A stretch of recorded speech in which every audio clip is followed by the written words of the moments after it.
A budget was proposed by the president here after handing out new positions. Shaking everything up a little bit more again. An interesting combination. It was $2 to everyone, except for the minister who got nothing, and he voted big against it, and this guy who got one who voted against it. But we had some heavy votes also against it, with the conservatives being played here and these students being played, just to shake things up. Now, the minister doesn't necessarily oppose the budget, but he has something which is very powerful for the minister, which is he can propose an alternate budget. Now, the president gets to withhold one bill. But here's the thing.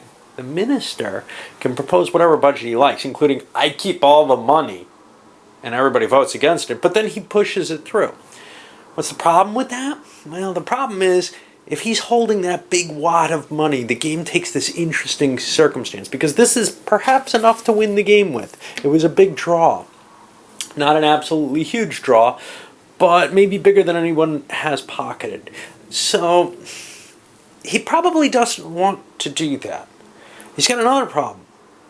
If he takes a big lumps of it, it's the same problem the president might be facing, which is, I got all this money. The president will face this if the bank, whether or not the budget is passed, if he grabs the whole amount.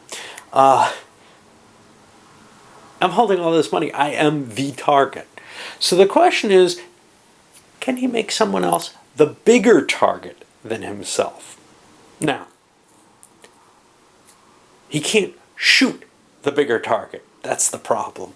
And it becomes this weird mechanism where if someone else is more valuable out there, maybe he can slip in with a goodly amount of money because he has a decent amount, but someone else will get away with more.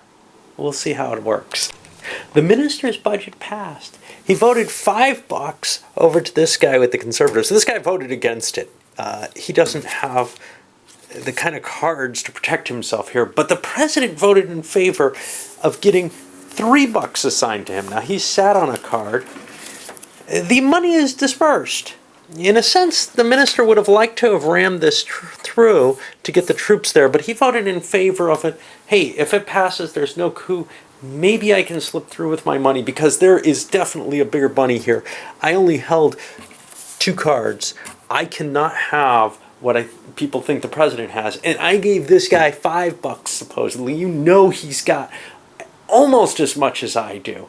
So come on, man. Of course, I think the minister's in the second place there, and if he shoots someone, he'd be very powerful.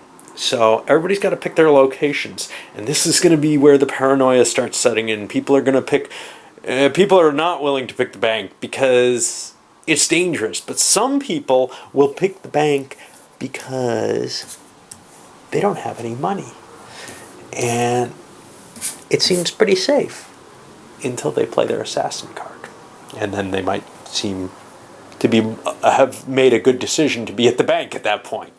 All right. Well, we'll see how the assassinations play out. Only one person had an assassination card he could play. The minister. Well, his minister's power.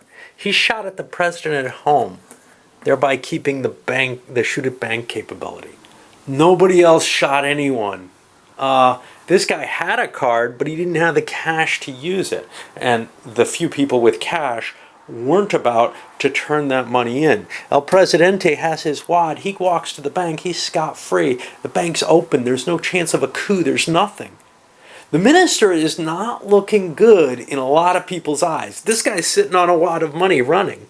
The minister went to the bank as well. He didn't get shot either. He may be ahead of the president, but the president put away a good deal of money.